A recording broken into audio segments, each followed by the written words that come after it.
Ana, a gente tem uma entrevista para fazer agora aqui, não é? Vamos juntas, eu estou te convidando agora, não sei se você... Vamos lá, vamos falar do milho, vamos repercutir então agora, né, os reflexos para o milho, né, dessa mais uma tarifa, né, agora chegando para o Brasil, 1º de agosto, essa tarifa chega. Eu vou conversar então com o Glauber Silveira, que é diretor da Abramilho. Muito bem-vindo, boa tarde, obrigada, deixa eu me posicionar direitinho aqui, obrigada, viu, Glauber, por atender a gente hoje, não é? E eu e Ana Amélia aqui, né, vamos querer saber de você, o que é para a Abramilho, né, esse impacto aí para o setor do milho? Primeiro, gostaria de mandar um abraço para a senadora Ana Amélia, que realmente é muito bom ver ela aí na televisão e pessoalmente, seja onde for, porque é uma pessoa incrível, né? A Ana Amélia tem uma contribuição para o agro brasileiro incrível.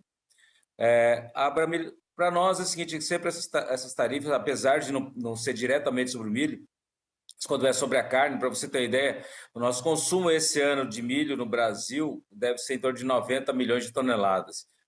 Desses 90 milhões de toneladas, 40% é para carne, né? Então, se você for observar isso, se a gente fizer com matemática, então isso já vai dar praticamente 35 milhões, em torno de 35 milhões de toneladas. É praticamente quase tudo aquilo que a gente exporta, o mesmo volume do que a gente exporta. Então, é um consumo muito alto, né? Então, tanto que o crescimento do consumo do milho no Brasil tem acontecido todo ano, 2, 3 milhões de toneladas, em virtude do consumo de carne, né? Agregando em carne, seja no suíno, bovino, seja aves também, que tem um consumo bem interessante. Então, e nós somos grandes exportadores, né, de carne para o mundo. Então, quando você fala assim, poxa, pegou o suíno, pegou aves, pegou carne, seja carne de qualquer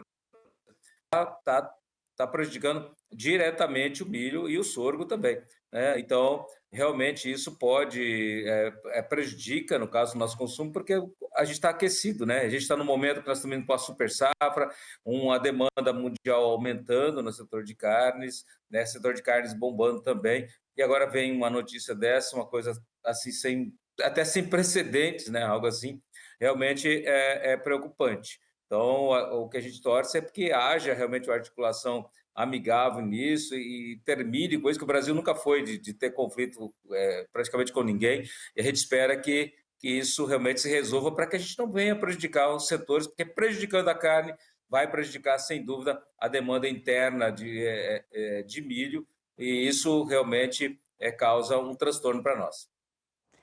Glauber, muito obrigada pelas referências estimulantes.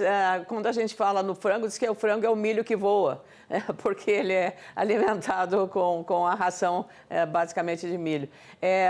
A produção de milho no Brasil, você tem, inclusive, num país tropical como o nosso, mais de uma safra. Tem duas safras, a safrinha e a safra completa. Hoje, em alguns lugares, eu tenho ouvido que a safrinha é maior do que a safra. Essa realidade vai continuar, Glauber? Sim, vai continuar. Para ter uma ideia, é maior e é muito maior, né? No caso para começar no Mato Grosso, por exemplo, a gente só tem praticamente segunda safra, né? Então, a primeira safra brasileira ela não chega a 30 milhões de toneladas, enquanto que a segunda safra ela passa de 100 milhões de toneladas. Então, nós estamos falando de uma proporção vamos arredondar para ficar no número mais fácil, de 30 para 100, né? Então, o vejo quanto é maior.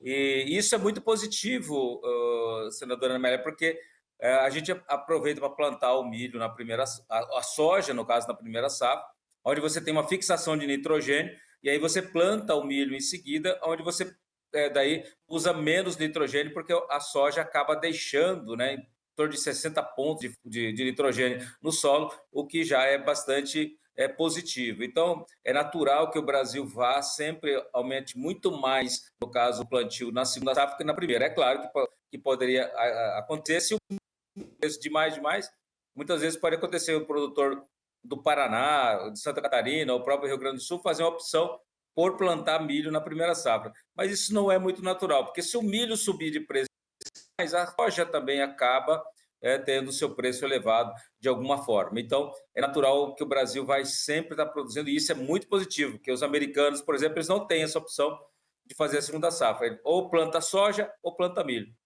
Aqui no Brasil, a gente tem essa grande opção, e até tem uma opção mais, né, que se a gente pensar em irrigação, nós poderíamos ter até a terceira safra que acontece, e alguns produtores até inclusive fazem a terceira safra. Se tivesse silo e estrada e boa logística, Melhoraria, né? Sem dúvida, sem dúvida. Armazenagem é o nosso grande gargalo.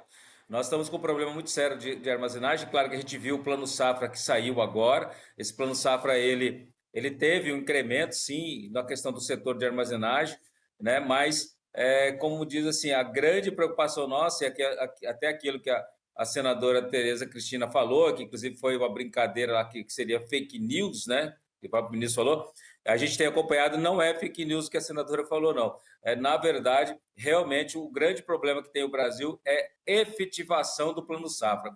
Eu tenho conversado várias vezes, converso com pessoas do Ministério, tenho acompanhado os números, a gente tem observado que o que tem sido aplicado daquilo que sai no Plano Safra, principalmente com a questão de moderfrota ou o setor de armazenagem, tem sido em torno aí de 60% só. Então, veja bem, se o número anunciado ele era de 5 bilhões, tem sido efetivado em torno de 3 bilhões apenas. Por quê? Porque o banco não tem sido eficiente, não tem sido capaz ou não quer realmente fazer, analisar os empréstimos para setor de armazenagem, e nós estamos com caos. Para você ter uma ideia, senadora, nesse momento, nós não temos problema com silo bolsa, não tem silo bolsa para vender. Ou seja, esse ano a gente vai ver mais um ano aquela velha história de milho a céu aberto no Brasil afora. Glauber, a gente segue acompanhando toda essa situação aí quando a gente fala, né, nessa logística e armazenagem aí para os grãos aqui no Brasil. Para a gente finalizar, você trazendo essa informação em relação ao milho, não diretamente impactado, mas a carne sim, né? Porque os nossos animais precisam aí dessa alimentação do milho em específico aí. E a gente vê todo esse cenário, né? Tira uma peça do tabuleiro, modifica todo esse cenário, não é, o Glauber? Mas também tem o Brasil respondendo, né? O presidente Lula já disse ontem que o Brasil pode adotar a reciprocidade, a lei da reciprocidade, não é uma retaliação. Mas o Trump, na carta que ele enviou ao governo brasileiro, disse que se o Brasil colocar aí adicionais, aí, respondendo com outras tarifas, o negócio vai só escalando, não é? E é tudo que o Brasil não quer. A gente vê que pode impactar, todos os setores estão falando isso e pedindo essa diplomacia, essa conversa, né? Vamos à mesa novamente, que parece que é o que o Trump quer, não é? A gente viu aí no primeiro momento ele colocando 180 países nesse bolo todo, né? Subindo as tarifas para todos os países, o Brasil com 10%, não é? Tirando o aço aí que a gente viu que subiu de 25% para 50%, mas enfim, voltou atrás, colocou mais um prazo aí, passaram uns 3 meses, agora 1º de agosto volta para os países, né, essas tarifas, e o Brasil entrando ontem nesse super tarifaço de 50% aí, essa expectativa toda que tem então essa diplomacia, essa conversa, mas a gente tem que esperar qual vai ser a resposta do governo brasileiro. E eu te pergunto, diante disso, de esperar o que o governo brasileiro vai colocar, pode azedar mais uma relação que não existe entre o governo brasileiro e os Estados Unidos e colocando em xeque aí as exportações? Olha, a gente espera que não, né? Porque, na verdade, o Brasil e os Estados Unidos sempre tiveram até uma relação harmoniosa. O que a gente tem visto nos últimos anos é uma politização, né? Então, quando depende, que nem era Biden, tá tudo, não gostava do Bolsonaro, agora daí do caso Trump gosta do Bolsonaro, aí o Trump não gosta do Lula. E sim, essa coisa, né, meio estranha, né, dessa politização mundial que está acontecendo, que mais até então não estava afetando as relações comerciais. É a primeira vez que a gente está vendo que isso afeta, sim, as relações comerciais, que sempre a gente teve essas questões, mas no meio ambiental, né? Uma falinha, que nem o Biden fazia umas falas meio esquisitas com relação ao ambiental, alfinetando o Brasil, e agora a gente vê isso que aconteceu. A gente espera que isso não aconteça. A gente tem essa lei de reciprocidade, que era importante, que foi um avanço para o Brasil, porque a gente não tinha nem como retalhar certas coisas. Agora é uma queda de braço. Vamos ver agora quem que depende mais de quem. Claro que tem o Brasil, ele tem que ser inteligente, né, em fazer essa mediação e não deixar esse troço politizar mais do que já está politizado, porque senão quem perde é o Brasil também. Quem vai perder também não é só o Brasil, pode ter certeza que também lá nos Estados Unidos vai ter empresários, vai ter indústrias que vão perder, com certeza absoluta. Quando você fala no setor de carnes e tudo mais, laranja, tudo mais, todo mundo, porque lá tem gente que compra o suco de laranja aqui, ganha dinheiro lá vendendo e tudo mais. Então, isso não afeta só o Brasil, afeta também lá.